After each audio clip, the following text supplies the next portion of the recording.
something is not right. I'm not the best version of myself, and it's really nothing anybody can do. I'm not in a place where I want to hurt myself or harm myself, but I'm just not okay.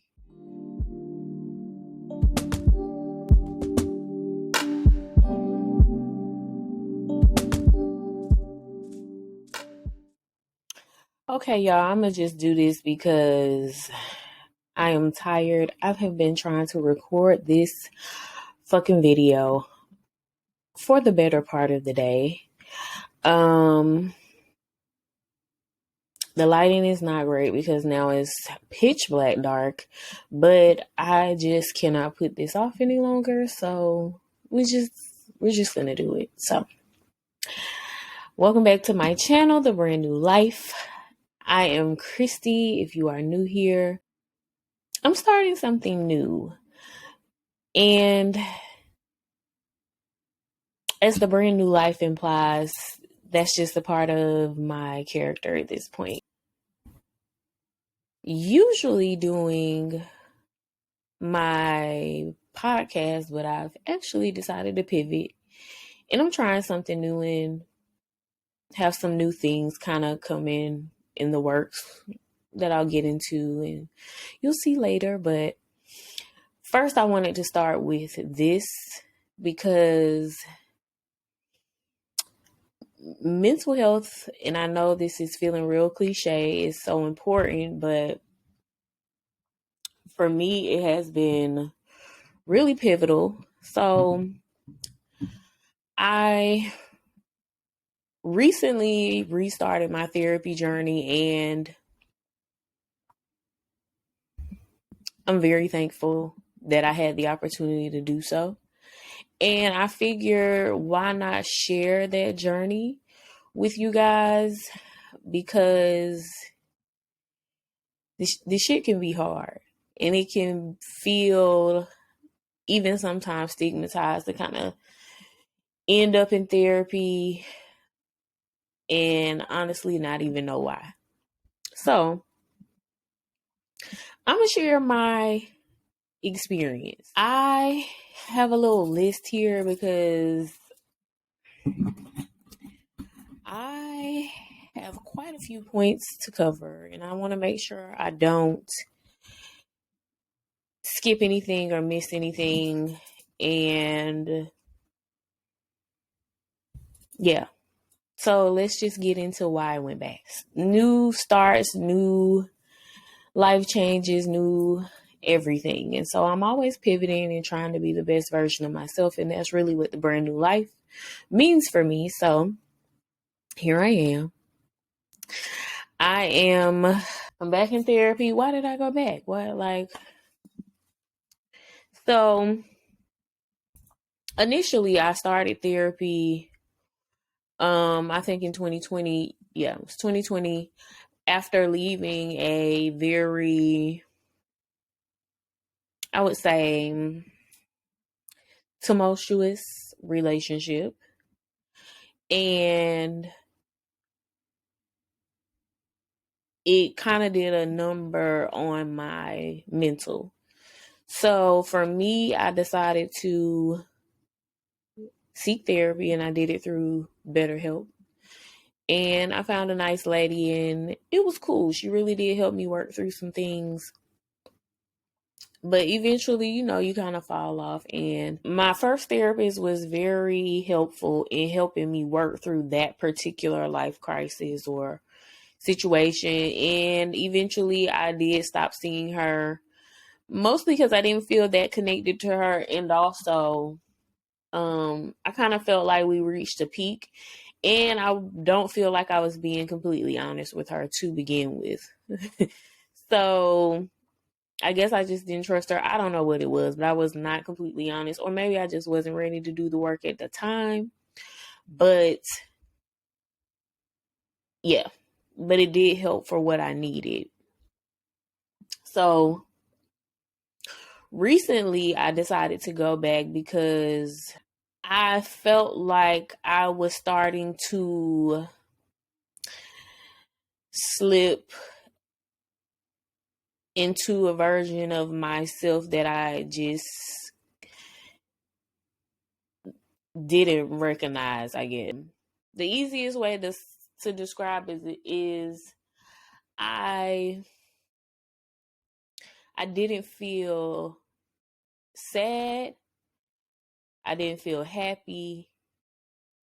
I didn't feel anything, I guess.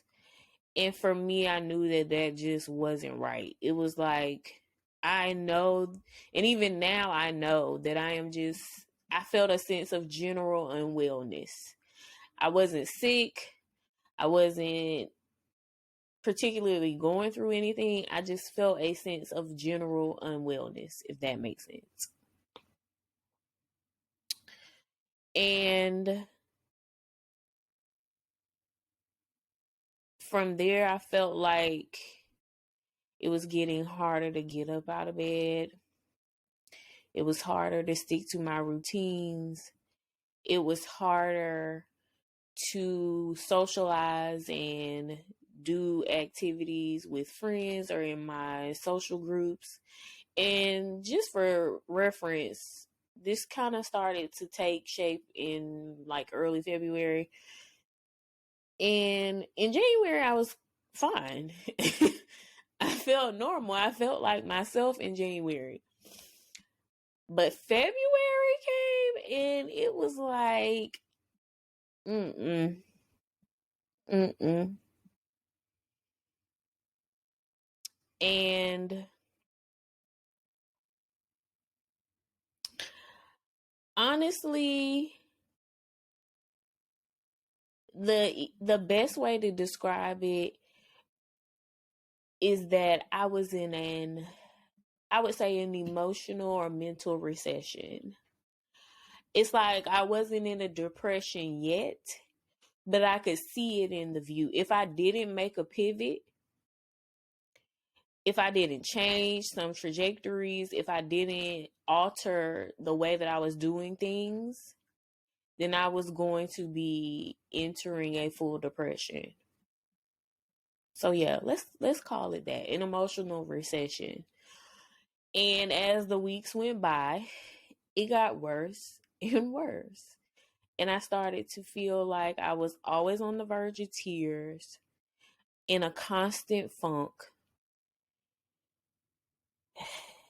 and forcing myself to do things that I normally wouldn't have to do, like showing up for certain things, even going to my office, um, just a lot of it. And it was just miserable. So from there, I decided that I needed professional help. I needed help. I needed to talk to someone. I needed to get some assistance on how to work through things. And that's what I did. So I took a few weeks to really sit through resources and research therapists. So I would say I was starting to really feel not that well at the beginning of February, and it got progressively worse. So I would say about 2 weeks of feeling like this, I was like, okay, we're starting our search. I booked a doctor's appointment because I was like, maybe I'm hormonal or something's off, or I just need to make sure I'm generally not, something's not happening internally, physically, that's not in my mind. So I booked a doctor's appointment and I started my search for a therapist. How did I find my therapist? Um, One of my very good friends referred me to a website called Open Path. While I'm doing well in life, I'm not doing so well that I want to spend upwards of hundreds of dollars on therapy sessions because I do not have insurance. That's another story for another day. But for me, I needed to be able to keep it I try to keep my medical expenses as cost effective because I do not have insurance. So she referred me to Open Path. She had found her therapist there over a year ago. And it was the resource she had been telling everyone we knew about.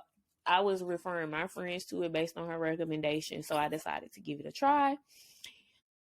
It is a really good platform that offers therapy on a sliding scale. And there's a process. And you can go in and find doctors in your area who may or may not offer virtual or in person. You have the flexibility, but it's a really great resource. And so I found my therapist through there and I narrowed it down. I did some research. I watched videos on them, all of that jazz. And I decided to reach out to one and we booked an appointment. I would say within a week or so. And it worked out. So yeah, that's how I found her. And I like her so far. Mind you, I'm only a few sessions in because this is a new journey and I wanted to get these thoughts out before I'm too deep into the process because I want to kind of take y'all through the process with me. And yeah, so we're only about two or three sessions in. So that's how I found her. Now I want to get into my first session. Now, I'm going to tell y'all, the first session was rough. Because you don't really know what to talk about, the therapist asks you some questions. And I feel like about 6 minutes into the session, I began to cry hysterically. Full on hysterics. I wanted to feel embarrassed, but honestly, what I felt was relief. I felt relief. And it felt weird to be in front of this woman on, like, basically on Zoom or Google Hangout, whatever we use, and to be just bawling my eyes out. It was cathartic. That's all I can really say. I never really knew what I was feeling, but I explained to her. And after she gave me several breathing exercises and ways to calm my nerves or my anxiety in this moment and later on today, just to bring myself down. She kind of just let me know that I was dealing with like an internal sadness. So she said I was not depressed, which is what, like I explained earlier, I didn't feel depressed. I've been depressed before and I didn't feel that. But I definitely felt something, if that makes sense. I felt something. And what she described that as is an emotional sadness. It's something in me that is making me very sad. And it could be the fact that I am mourning or grieving something that I have not worked through. I could be grieving things that I am anticipating to be happening. I could be grieving losing a part of myself. I could have some sort of unresolved childhood trauma that I am processing in my brain and I'm not recognizing it and it is manifesting as pain or sadness. It could be a number of things, and that's why we have to start the process of therapy. So yeah, that just felt good. One thing it helped me realize too is that it is okay not to be okay.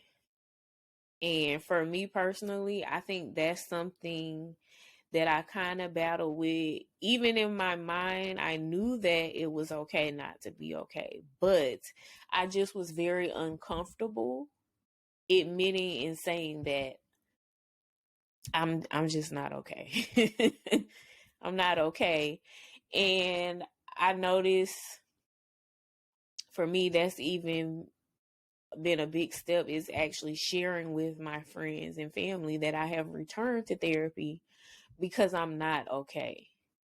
I've let them know that I'm sad or I'm not physically sad, but something is not right. I'm not the best version of myself, and it's really nothing anybody can do. I'm not in a place where I want to hurt myself or harm myself, but I'm just not okay. And so talking to them about it in that way has also been helpful, because I don't want them to worry, but